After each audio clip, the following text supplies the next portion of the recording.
Have you ever felt fine one minute and the next minute felt absolutely awful and had no idea why? Because back in the olden days, they used to say that that was when you were elf-shot. You had been shot by the elves back in the days when we believed in elves and pixies and all kinds of other mythical creatures like that.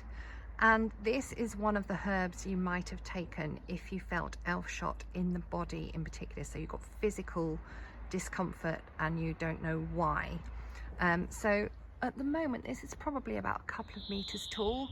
As you can see, you've got these lovely little candelabras of flowers. So they'll come out as a kind of big yellow daisy-like flowers shortly, which the bees and the butterflies absolutely love. But just look at the size of these leaves here. I have seen them grow up to sort of a meter long, and to me they're kind of a shield shape, which is quite useful for protecting you against the elves' arrows, isn't it? Its other name is elfwort. And again, it's not a herb you see terribly often. I have seen it growing in parks where there's plenty of space, because they do take up quite a lot of room, and they like full sun as well. In the autumn, I harvest the root and make the most amazing cough syrup. It's a brilliant herb for protecting the lungs, and it's full of all sorts of bitter substances, which is nice for cooling, particularly if you've got a chest infection and a fever with it. It helps to cool you down, and yeah, all kinds of volatile oils which really help to protect the lungs and clear any infections in there. But yeah, so in herbal folklore, this was elfwort, and it was one of the herbs we used to recover from when we've been elf-shot in the body. But I also want to show you another herb.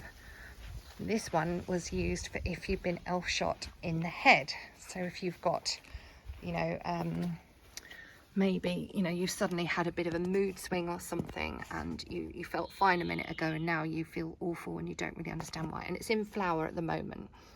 So these are the flowers, and the plant itself is kind of hiding under there. So this is wood betony. I'll just put that down there so you can see. Wood betony I have planted deliberately in a shady area because it does grow quite happily in woodland. We have got some growing in the woods near here, but very often we tend to see it sort of growing at the edges of fields. It's quite a sweet little plant. It's quite inconspicuous usually, and it seems a bit shy, but you can see the leaves here look a little bit like the shape of a snake's head, and it was one of the herbs that the snake charmers used to use.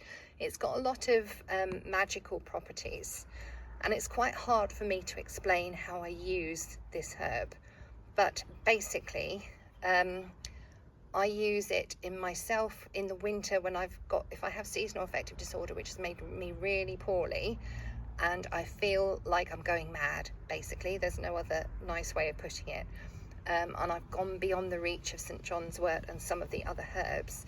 I take this one and it just pulls me back into a place where the other herbs can get hold and finish the job and make me feel better. I use it in patients who seem a bit mentally unstable.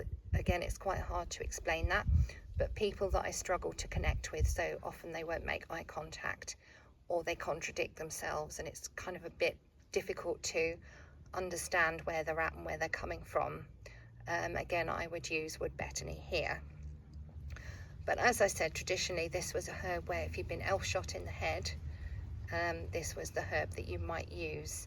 And it's a really nice herb for just cleaning and clearing the head, calming any negative thoughts or disturbing thoughts, and just pulling you back into a place where you can feel a bit more in control again.